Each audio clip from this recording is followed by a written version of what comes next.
오늘은 저는 이 제목이 원래 제가 하나만 주로 제목을 잡는데 제목 내용이 뭐죠? 장자권과 강구의 삶.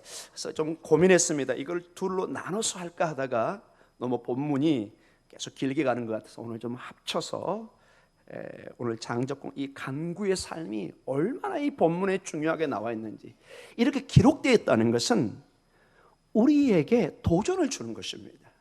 여러분, 성경은 우리가 무슨 학교 시험 보기에서 주신 게 아니에요.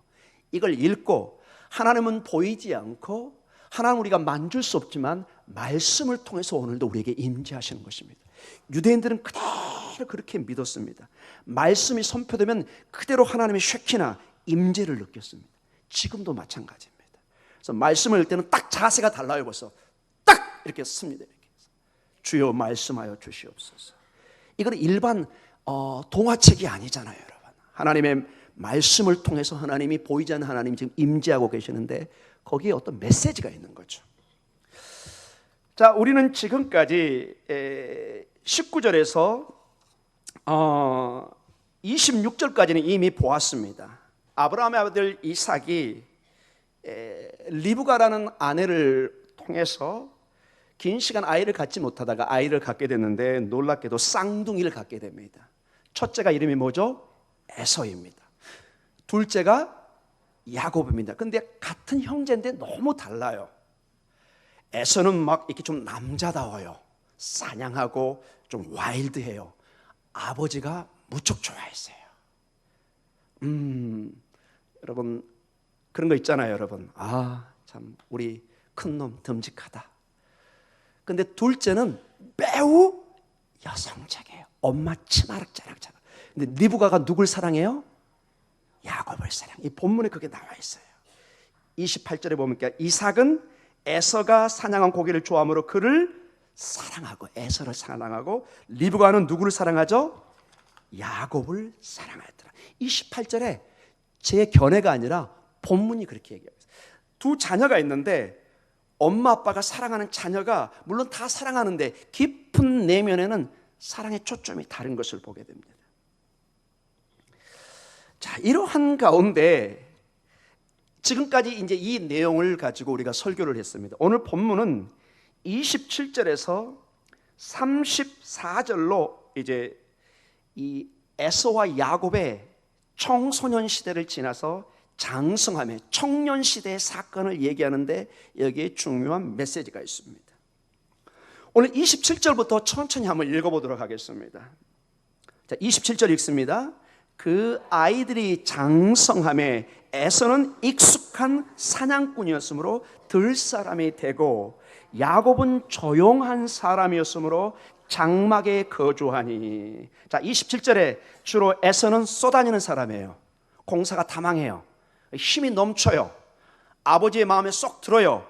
엄마는 조용해서 어디에? 집에 있었어요. 집에 누가 주로 계시죠? 엄마가 있어요. 약간 저를 보는 모습 비슷합니다. 막내들이 이런 약간 기질이 있어요. 죄송합니다. 막내를 일반화시키지는 않겠습니다.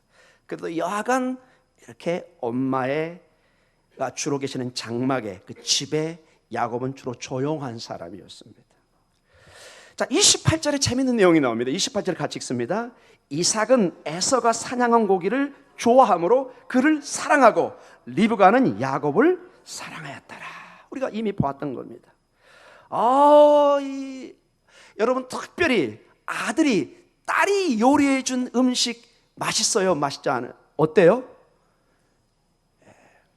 여러분에게 묻습니다. 저는 없으니까. 근데 우리 부모님에 의하면은 굉장히 좋아하십니다. 맛이 없어도 맛있다고 해줍니다. 왜? 딸이 해준 음식이니까, 아들이 해준 음식이니까. 여러분, 에서가 탁 고기를 잡아가지고 아버지한테 쫙 주니까는 아이고 맛있어라. 에서는 여러분 이삭의 축복을 받는 걸 한 번도 의심의 여지가 없어요. 왜? 장남이고 아주 일도 잘하고. 여러분, 이삭은 마음에 항상 누구에게 축복을 줘야 됐다고 생각했을까요? 에서에게. 본문에 그게 나와 있어요. 의심의 여지가 없어요.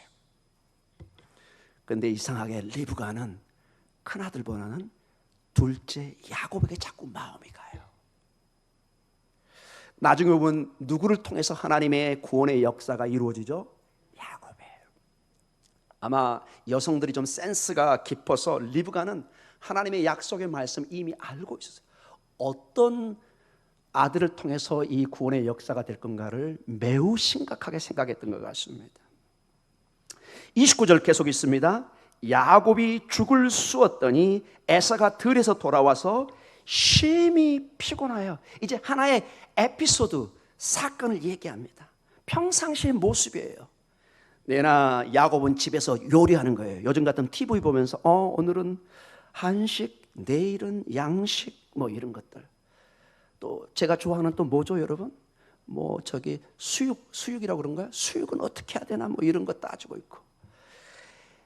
에서는 아이고 저게 무슨 남자라고 그냥 다니고 막 축구하고, 어제 호날두인가 누가 가지고 축구 안 하고 가가지고 난리 났죠, 여러분. 뭐 그런 데 보러 가고 뭐 수영 뭐 이런 거. 굉장히 와일드 멋있는 사람이에요, 여러분. 아주 남자답고. 근데 오늘도 맛있는 죽을 써서, 주로 이 죽은 우리가 팥죽으로 알고 있죠. 비슷해요. 제가 이스라엘을 보니까 비슷해요. 이걸 맛있게 평상시처럼 쓰고 있었어요. 에서가 들어왔어요. 주로 사냥을 하고 돌아오면 어떨까요? 에서가 배가 안 고파할 것이라고 여러분 생각하면 안 되겠죠, 여러분. 얼마나 배가 고팠겠습니까? 심히 피곤하여. 자, 30절 계속 있습니다. 같이 읽습니다. 야곱에게 이르되 내가 피곤하니 그 붉은 것을 내게 먹게 하라 한지라. 그러므로 에서의 별명은 에돔이었더라. 에돔, 아다마, 에돔, 북다는 뜻입니다. 붉은, 에돔이 아돔, 히브리의 같은 뜻입니다. 붉은 것을 찾아서 앞으로 이 에돔 족속의 조상이 됩니다, 이 에서는. 근데 여기 30절에 야곱에게 이르되 내가 피곤하니, 우리말은 이렇게 원문대로 해석했는데 이 원문의 뜻은 또 다른 뜻을 가지고 있어요. 이 피곤하다는 말은 몹시 배가 고프다, 너무 배가 고파서 내가 굶주려 죽나 보다, 이런 뜻을 가지고 있습니다. 지금 백가죽이 등가죽에 붙은 상태예요. 이거 외국에서 이런 것을 I could eat horse 이런 말을 씁니다. 내가 지금 말을 먹을 지경이다. 이게 영어 표현으로 배고파 죽겠다는 뜻입니다. 지금 너무 배고파요. 여러분, 너무 배가 고프면 내 몸이 뭐하죠? 피곤하죠, 여러분. 피곤하지 않았습니까, 여러분? 앞이 잘 안 보이죠, 여러분? 되게 저도 그런 표현을 하지만은 몇 숟가락 뜬 다음에 권사님 이제 얼굴이 보입니다, 뭐 이런 얘기 하잖아요. 제가 신방 중에 가끔 얘기를 하죠. 물론 그게 약간 농담도 있지만 정말로 배가 고플 때는 사람이 안 보이고 우선순위는 뭐가 보일까요? 음식이 보여요. 배 안 고프다 그러는데 이 배가 말을 해요. 여기서 꼬르르. 말과 배가 서로 다른, 표정과 말은 점잖게 저 배 안 고픕니다, 권사님 괜찮습니다, 속은 얘기하면서 주인님 거짓말하지 마세요, 저 지금 죽겠어요, 이런 겁니다. 야곱은 너무 솔직한 사람이에요. 에서는 딱 집에 오니까 동생이, 여자 같은 동생이 평상시에는 그냥 별로 같이 놀지도 않은 친구인데 지금 강력한 냄새를 풍기는, 더구나 색깔이 어때요? 빨개요. 유혹적이에요. 여러분, 안 그래도 지금 배고파 죽겠는데 음식이 앞에 보이면 어떨까요? 더 죽겠는 거 있죠, 여러분. 그래서 여러분, 너무 배고플 때 식사기도 기도 오래 하시는 분 너무 미워요, 여러분. 너무 기도 오래 하지 마세요. 거기서 막 3분, 5분씩 기도하는 사람이 있어요. No. 그래서 저는 그럴 때는 이렇게 기도를 권합니다. 하나님 땡큐, 그리고 드시면 돼요. 제가 이게 이스라엘 유학 중에 아이한테 배웠습니다. 아이가 어딘데 되게 어른들이 기도하는데 어느 날 그 주인이 집사님 아들인데 네가 한번 기도해봐라 다 얘기해가지고, 얘가 6살쯤 됐는가 딱 쓰더니 하나님 땡큐. 우와, 우리가 다 아멘하고 얼마나 은혜스러운지. 빨리 지금 먹고 싶은데 그냥 뭐 그거 가지고 뭐 창세기부터 계시록까지 기도하는 사람이었어요. 곤란합니다, 여러분. 지금 뭐 배고파하는 분이 계신 것 같아요. 아닌가요? 몹시 피곤하다, 배가 몹시 고프다. 지금 이 사람의 육신적 상태가, 영적인 모든 게 한 군데 집중되고 있는 것을 봅니다. 그걸 달라고 얘기합니다. 31절에 야곱은 굉장히 몸은 약하고 여성스러운데 머리는 기가 막히게 돌아가는 사람이에요. 이때다 싶은 거죠. 우리 32절 읽어볼까요? 야곱이 이르되 형의 장자의 명분을 오늘 내게 팔라. 와, 이게 여러분 참 제가 묵상을 하는데 이중적인 게 있어요. 당장 은행 잔고 내놔라 이러면 안 내놓습니다, 잘. 근데 이 장자의 명분이라는 건 중요는 한데 이게 서류상 보여요, 안 보여요? 안 보여요. 그 순간에는 이게 가치가 없어 보여요. 그래서 거래 대상이 아닌 것처럼 보여요. 아이고 내가 빨리 먹고 나중에 다른 방법을 취하면 되지. 이런 어떤 순간적인 유혹이 있을 수 있습니다. 당장 내 땅 문서라든지 은행 잔고 이거는 눈에 확실히 보이니까 노 이렇게 할 수도 있지만은 뭐 장자권, 영적 축복, 여러분 얘기하면 여러분 굉장히 막연하게 들리죠. 여러분 이럴 수도 있잖아요. 여러분 한 10억, 20억 탁 주면서 예수를 부인하면은 이걸 줄게, 뭐 이런 것들. 여러분 전혀 안 흔들려서 제가 좀 액수를 올리겠습니다.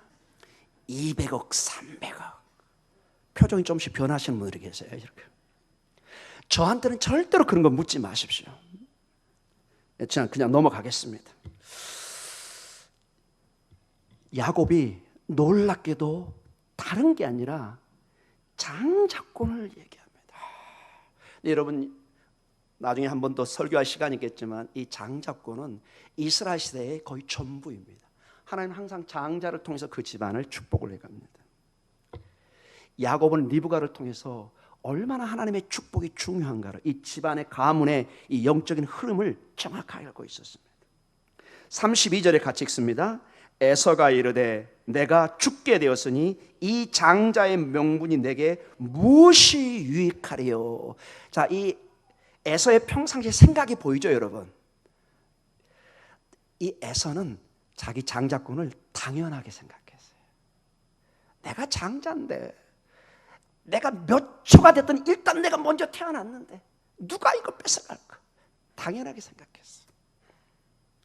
근데 현실은 내가 뭐예요? 죽게 됐다는 말이에요. 배고파 죽겠는 거예요. 앞이 안 보여요. 뭐 이까짓 거 내가 일단 살고 봐야지.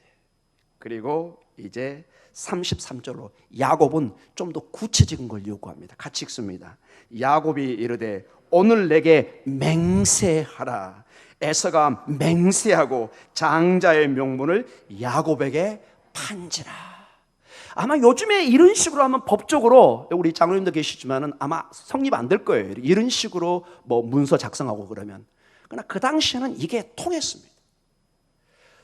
당사자끼리 물론 부모가 이게 지금 이 야곱과 에서의 이 내용이 여하간 어떤 작용을 하고 있습니다. 그러면서 34절에 중요한 교훈을 주고 있습니다. 34절 같이 읽습니다. 야곱이 떡과 팥죽을 에서에게 주매 에서가 먹으며 마시고 일어나 갔으니 에서가 장자의 명분을 가볍게 여김이었더라. 가볍다 번역 잘 되어 있습니다. 어떤 번역은 경홀히 여겼다, 업신여기다. 그건 뭐 당연히 내가 있는 거지. 여러분 이제 아시죠, 여러분?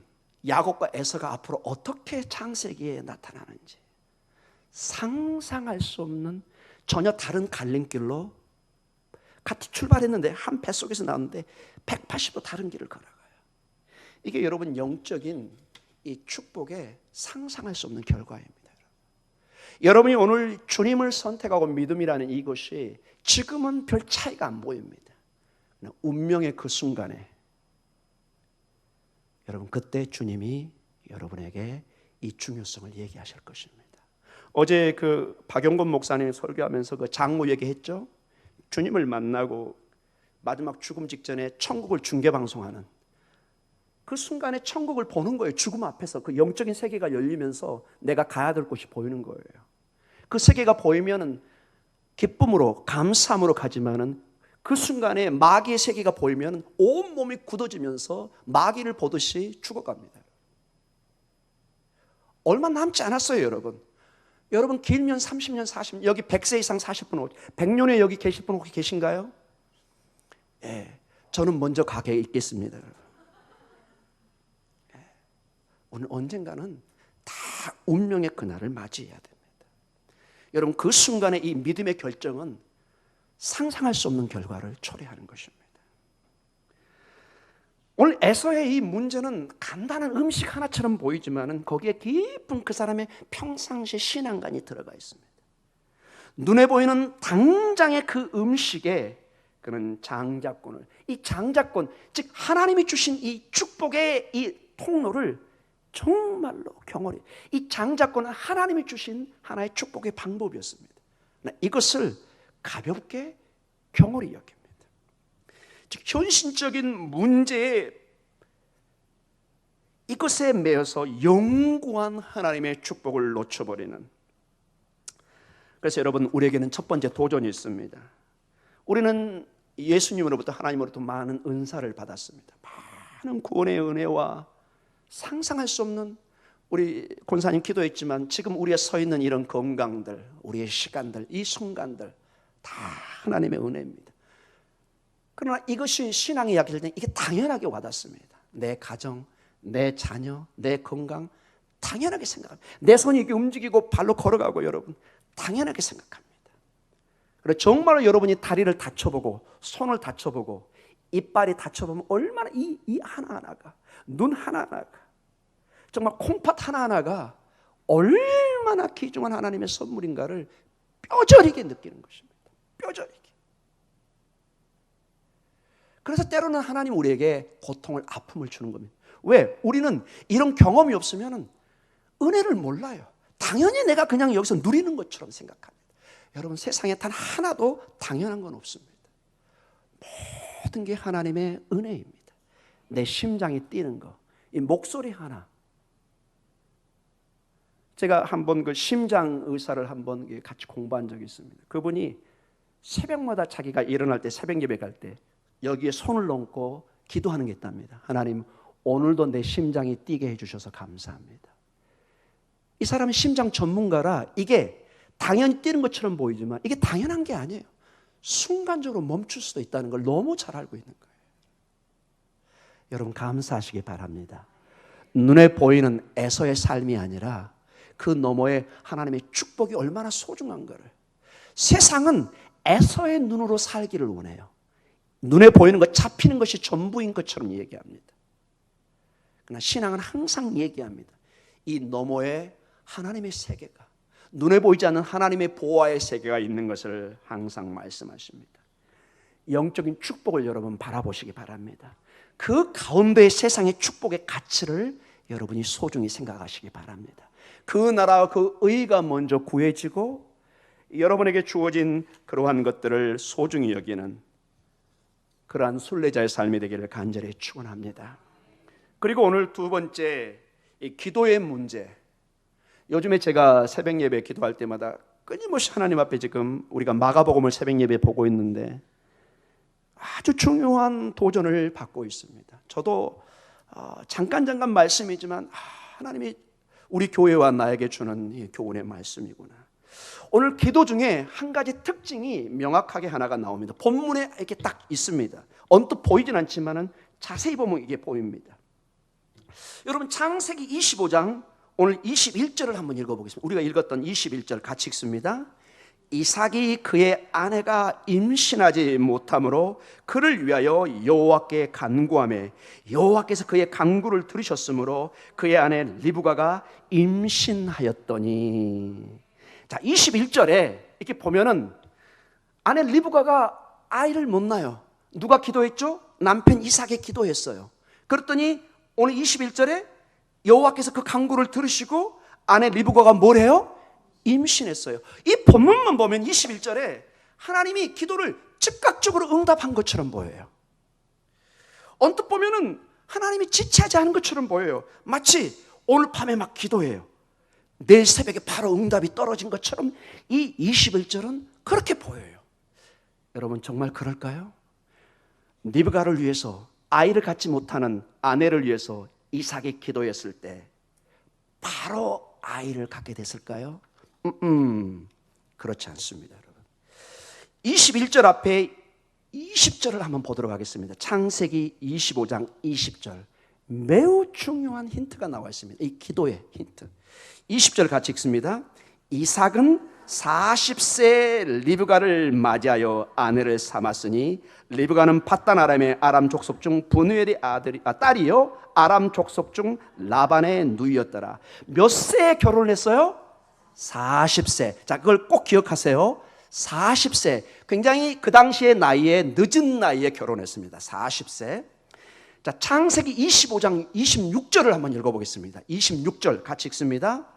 후에 나온 아우는 손으로 에서의 발꿈치를 잡았으므로 그 이름을 야곱이라 하였으며 리브가가 그들을 낳을 때 이삭이 60세였더라. 자, 쌍둥이 자녀를 낳을 때가 몇 세예요? 60세. 언제 결혼했어요? 40세. 몇 년의 시간이 있었어요? 자, 이제 알겠어요, 여러분? 여러분, 21절에 이 이삭의 기도에서 금방 응답돼서 임신한 것처럼 보이지만 몇 년을 기도한 거예요? 여러분, 그걸 보셔야 됩니다. 여기 아이를 갖지 못하시면 혹시 자녀 문제로 기도하시는 분들 이걸 보셔야 돼요. 여러분. 몸에 이상이 없다면 이걸 반드시 도전받으셔야 돼요. 여러분, 하나님의 약속의 자녀입니다. 이삭을 통해서 놀라운 구원의 역사가 이루어지고 있어요. 그런데 몇 년을 하나님이 기도하게 해요? 잘 안 믿어지죠, 여러분. 제가 얘기했으면 여러분 설마 했을 거예요. 본문은 정확하게 그렇게 얘기하고 있어요. 여러분, 자그마치 20년을 기도했습니다. 20년. 여러분, 우리도 모르게 즉각적인 응답에 익숙해져 있어요. 우리 문화, 제가 외국에서 한 4년을 정식 가이드를 할 때 외국 사람들이 가장 우리를 정리할 때 뭐로 얘기한 줄 아세요? 빨리빨리. 다 알고 있어요. 빨리빨리. 1달러, 1불, 1불 이 단어하고 빨리빨리. 아마 가이드 저도 그 단어를 썼던 것 같고 아마 손님, 권사님 빨리빨리, 장로님 빨리빨리 이런 얘기를 아마 이 옆에 있는 사람이 많이 들은 것 같아요. 이 빨리빨리 문화라는 것은 우리나라의 경제를 이렇게 세운 중요한, 저 동남아나 가보면 세오라 네오라 그냥 건물이 안 올라가요. 우리는 최소한 1년 안에는 다 건물이 올라가요. 웬만한 건물들은. 그래서 여러분, 즉각적인 결과에 매우 익숙해져 있습니다. 우리도 모르게 우리의 신앙생활에. 여러분, 이것은 영적인 삶에 굉장히 우리 기도 삶에 심대한 영향을 줍니다. 우리가 기도했을 때 하나님께서 바로 응답해 주지 않으면 우리는 이렇게 생각합니다. 내 기도에 무슨 문제가 있나? 왜 그렇게 하나님 응답을 안 해주지? 지금 몇 년째인데 3년, 4년. 여러분, 몇 년까지 여러분 가야 될까요? 20년. 아이고 하나님, 나 그때 할머니 되는데 20년 기다리셔야 돼요. 자기 문제 기도가 안 보이면 어떨 때는 이제 마지막 어디까지 가느냐? 아하, 하나님이 문제가 계시구나. 안 그런 것 같죠, 여러분? 원망이 결국 누구한테는 책임을 물어야 되잖아요. 결국 누구한테 가요? 하나님 앞에. 여러분은 아니신 것 같은데 제가 그런 사람입니다. 여러분. 우리는 종종 생각하기를 하나님은 우리의 필요와 간구에 바로 응답하시고 반응하는 하나님만 생각합니다. 즉각 빨리빨리. 한국의 하나님은 빨리빨리 하나님이에요. 저 음식 먹는 거 보셨죠, 여러분? 4분, 3분이면 끝나요, 여러분. 너무 빨라요, 여러분. 그래가지고 그냥 배만 제가 나와 있습니다, 지금. 너무 빨라요. 여러분, 외국인하고 식사할 때 그렇게 하면 큰 신뢰입니다, 여러분. 제가 외국에 20년을 살았는데도 여기 와가지고 다시 빨리빨리로 변하고 있는. 예. 만약에 하나님께서 즉각적으로 응답을 하지 않는다면 그런 하나님은 나에게 무슨 의미가 있는가? 이렇게 생각을 합니다. 에이, 뭐 하나님도 소용없네 뭐. 여러분, 우리는 알아야 됩니다. 반드시 기억하셔야 돼요. 여러분, 발렛 주차장 아시죠? 줄 서시는 거. 여러분, 좀 어려운 단어 썼나요? 죄송합니다. 여러분, 저기 조금 이름 있는 식당 가면은 발렛 주차해가지고 딱 주차해 주죠, 여러분. 알아서. 물론 나중에 뭐 2,000원 뭐 3,000원 주기도 해야 되지만, 가끔 우리는 하나님을 그런 식의 우리 하인식으로 생각할 때, 내가 기도하면 딱 알아서 기도에 응답해 주고 알아서 우리를 이렇게 서빙해 주는 이런 하나님으로 나도 모르게 익숙해져 있어요. 때로는 하나님께서 우리가 원하고 필요한 것을 주시지 않기도 한다는 것을 반드시 여러분 이해하셔야 됩니다. 사랑하는 성도님, 우리 하나님은 우리의 시종이 아니십니다. 우리가 그분의 시종입니다, 여러분. 절대로 순서를 바꾸시면 안 됩니다. 우리는 왜 하나님께서 누구의 기도는 응답해 주시고 또 다른 누구에게는 응답하는지 우리는 잘 모릅니다. 분명히 기도를 같이 하는데 어떤 권사님은 응답됐다고 와요. 어떤 권사님은 응답이 안 돼요. 어떤 집사님은 응답이 되고 응답이 되지 않아요. 그 답은 아무도 몰라요. 그러나 성경은 분명한 한 가지는 분명합니다. 그 응답이 있든 없든 우리는 하나님께 찬양과 간구로 기도로 하나님 앞에 나아가야 됩니다. 기도하셔야 됩니다. 성경은 경고합니다, 우리에게. 여러분, 간구하지 않으면 응답도 없습니다. 조금 더 냉정한 얘기하면 여러분 기도하지 않으면 받을 게 없어요.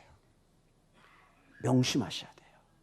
하나님의 나라는 침노하는 자, 기도하는 자, 차지하는 자에게 두드리고 기도하고 간구해야 돼요. 그래야 문이 열리고 그래야 찾은 걸 찾는 거예요. 이게 성경의 중요한 영적인 원리예요. 여러분, 아무리 감나무 밑에 입 벌리고 앉아 보십시오. 여러분, 나중에 치과 치료 받으셔야 됩니다. 여기 틀어져 가지고 안 돼요. 여러분이 따뜻하셔야 돼요. 구하셔야 됩니다.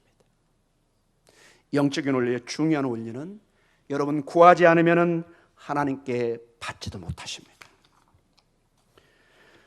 그래서 오늘 이 본문을 통해서 여러분이 반드시 명심해야 되는 게 이삭의 기도의 자세입니다. 본문은 그냥 흘러가듯이 그냥 이렇게 가는데 여기에 보석이 있는 거예요. 여러분이 반드시 붙잡아야 되는 게, 다시 얘기합니다. 이삭은 몇 년을 기도했습니까? 20년. 여러분 절대로 이거 쉬운 일 아닙니다. 2년도 깁니다. 여러분. 죽을 것 같습니다. 20년을 기도했습니다. 아마 이삭은 아버지와 어머니 사라의 그 끈질긴 기도를 아마 많이 들었을 겁니다. 아들아, 우리가 너를 어떻게 얻었는지 너는 알겠느냐. 아마 밤마다 낮마다 얘기했을 것입니다.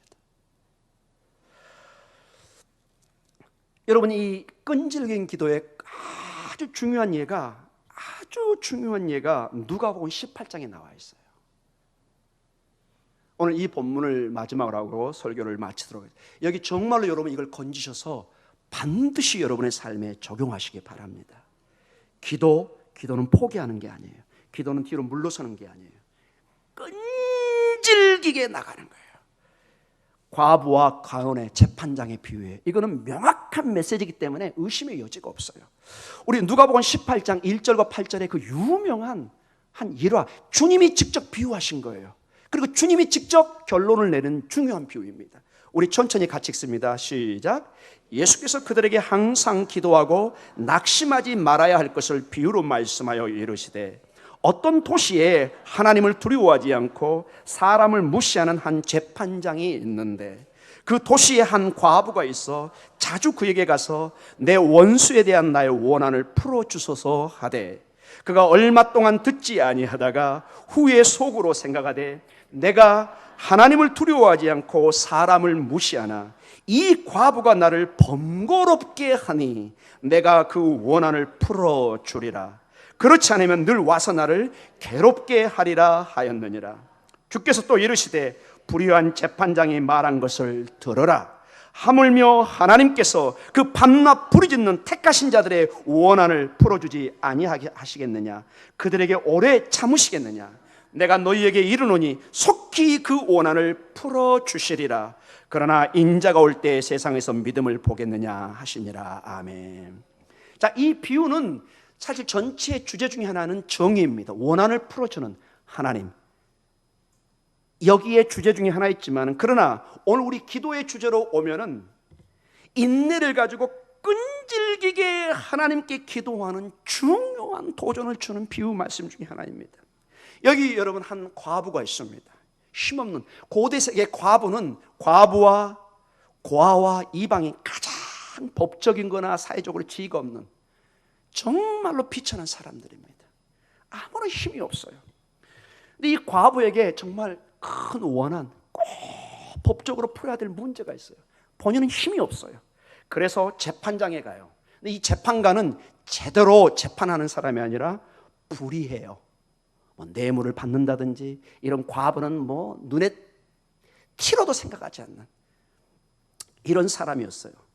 그런데 중요한 일이 일어나요. 이 과부가 한 번만 잘 가는 것이 아니라 자꾸 가는 거예요. 오늘 가서 아유 저리 가세요. 그 다음날 또 와 있어요. 또 와 있어요. 끝까지 와 있는 거예요. 끝까지. 여기 한번 봐보실래요 여러분? 이 재판관은 여러분 한번 봐보세요 여러분. 5번을 한번 와보세요 여러분. 여러분 일단 3절 한번 읽어볼까요? 누가복음 18장 3절. 그 도시에 한 과부가 있어 자주 그에게 가서 내 원수에 나의 원한을 풀어주소서. 자주 갑니다. 계속 가요. 계속. 오늘 퇴짜 맞습니다. 또 갑니다. 또 갑니다. 이 불효한 이 재판장이 가만히 생각을 해봐요. 와 미치겠네 이 말입니다. 이거. 세상 말로 이거 내 뚜껑 열리겠네 이거. 이게 뭐야 이거? 이 여자 이거 어떻게 이거 밥 먹으려면 띵동. 애들하고 차 한잔 마시려면 또 띵동. 아이고 이거 어떻게 이거 어떻게 이거. 그래서 여러분 4절을 한번 봐보세요. 4절. 그가 얼마 동안 듣지 않아요. 처음에는 뭐 이런 방법 대꾸도 하지 않았어요. 그런데 후에 생각해요. 이거 뭐 매일 찾아오니까 4절에 중요한 내용이 있습니다. 내가 하나님을 두려워하지 않고 사람을 무시하나. 심지어 이 재판관은 누구도 무서워하지 않아요. 하나님도 무서워하지 않아요. 뭐 막강한 힘을 가진 사람이에요. 근데 5절에 놀라운 얘기를 합니다. 5절 같이 읽습니다. 이 과부가 나를 번거롭게 하니 내가 그 원한을 풀어주리라. 그렇지 않으면 늘 와서 나를 괴롭게 하리라 하였느니라. 세상 말로 똥이 무서워서 피하는 게 아니라 더러워서 피한다. 이런 식입니다. 이 과부가 정말로 뭐 아무것도 아닌데 너무 힘든 거예요. 다시 얘기합니다. 밥숟갈 한번 뜨려고 하면 띵동. 차 한 잔 좀 뻘고 오늘 예배 마치고 좀 차 한 잔 얘기 하려고 그러는데 띵동. 우리 권사님 귀찮겠죠? 어떤 사람이 그냥 매일 와가지고 띵동 띵동 띵동. 이게 이제 막 거의 그 노이로제 약 먹어야 될 상황이 돼버린 거예요. 그래서 얘기합니다. 내가 솔직히 하나님도 두려워하지 않고 무서울 게 세상에 없는데 너무 내가 머리가 지끈거려가지고 응답을 해줘야 되겠다. 결론이 이겁니다, 여러분.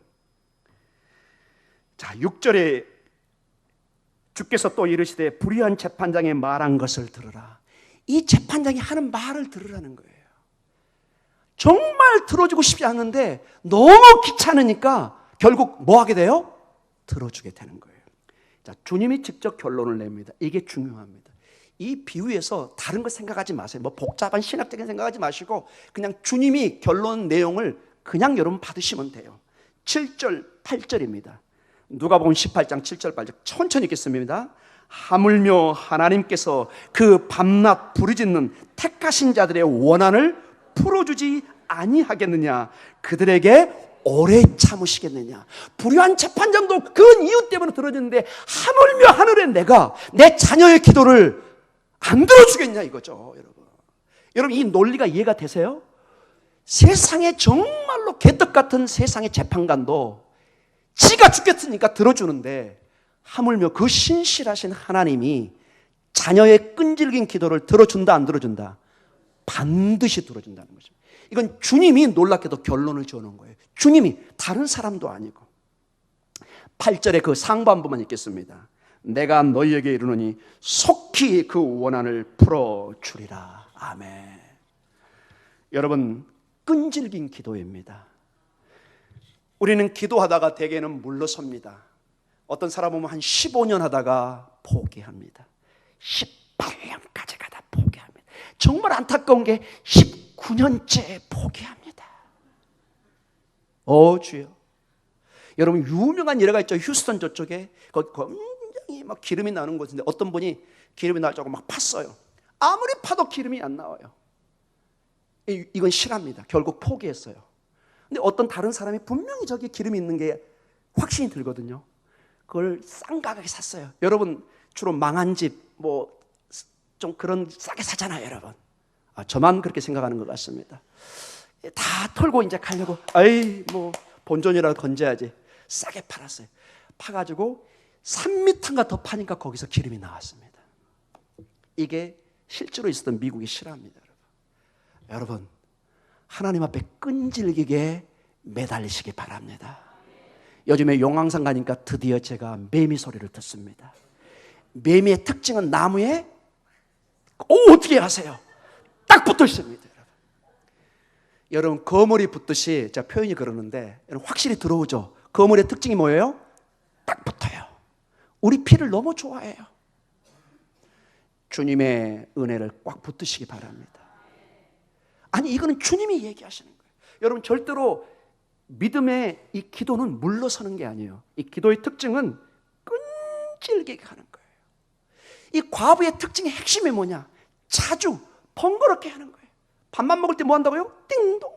차 마실 때도 띵동. 오늘 예배 마치고 왔는데 문 앞에 기다리고 있어요. 아이고 죽겠네. 아이고 은혜 안 되네. 안 돼. 결국 결론은 뭐죠? 아이고 해결해 주자. 여기 비서 빨리 서류 가져와봐. 뭐야 도대체 이 여자. 아이고 다시는 보고 싶지 않아. 빨리 해결해. 어이구 됐어.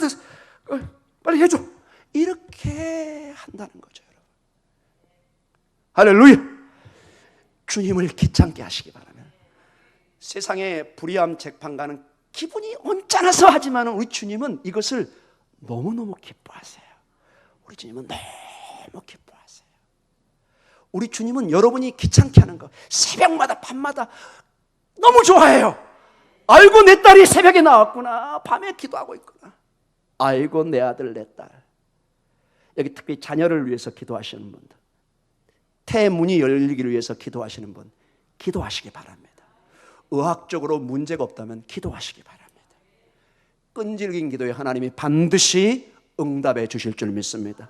어떤 문제로 기도하시는 분, 여기 목사의 말을 듣지 말고 이 본문이 주시는 보석을 건지시기 바랍니다. 이 말씀은 오늘 주님이 여러분에게 던지는 놀라운 황금의 보석입니다. 이거를 붙들고 물러서지 마시고 때를 얻든지 못 얻든지 끈질기게 주의 은혜를 붙잡으시기 바랍니다. 기도하겠습니다.